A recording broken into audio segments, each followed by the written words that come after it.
Ketika Allah mencintai seorang hamba, Allah bilang apa? Allah akan uji dia dengan ujian. Karena dengan ujian, tanpa kita sadar, kita akan semakin dekat dengan Allah. Kita berdoa, kita meminta, kita bagaimana bisa senantiasa dekat dengan Allah. Dan itulah hadiah yang terbaik.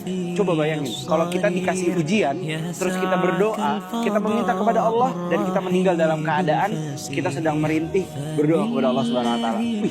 Apa itu nggak jadi hadiah buat kita? Jadi emang ujian, kalau kita lihat dari kacamata hal yang baik dalam hidup, itu bisa jadi kebaikan buat kita. Iya nggak sih? Belum tentu yang ahli maksiat itu akan masuk ke dalam neraka. Begitu juga dengan satu orang soleh yang senantiasa beribadah, belum tentu dia masuk ke dalam surga.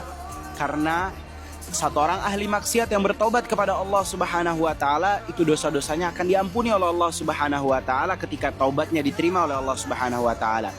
Dan satu orang ahli ibadah yang setiap hari berbuat kebaikan, itu bisa juga masuk ke dalam neraka asbab daripada ria dan juga takaburnya, juga rasa bahwasanya dia adalah orang yang paling alim, dia adalah orang yang paling sering beribadah.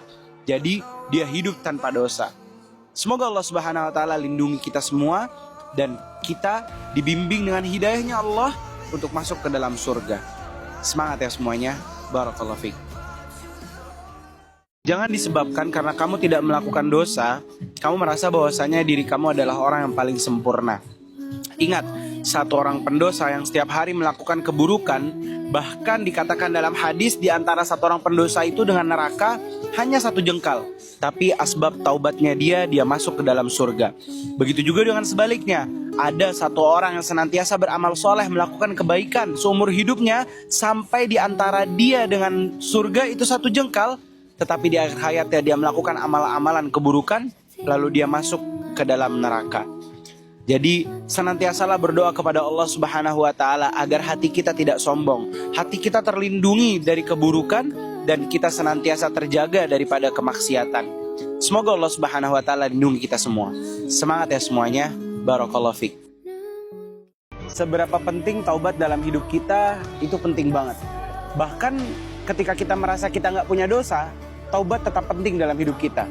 Makanya nggak heran kalau Rasulullah SAW mengatakan, Inni atubu ilallah wa astaghfiru fi kulli yawmi atamarrah. Sungguhnya Rasulullah itu setiap hari itu minta taubat, minta ampunan kepada Allah, istighfar kepada Allah. Bayangin, beliau itu Rasulullah yang udah dijamin masuk surga, yang udah dijamin sama Allah Subhanahu wa taala kebahagiaannya di dunia dan di akhirat. Tapi dia masih senantiasa meminta ampunan kepada Allah. Apa kabar dengan kita yang banyak dosa, banyak ngelakuin kelalaian, banyak ngelakuin ria, banyak ngelakuin hal-hal yang tidak baik di dunia. Jadi memang sepenting itu taubat. Sampai taubat itu berhenti ketika maut memisahkan kita. Jadi sepenting itu taubat dalam hidup kita.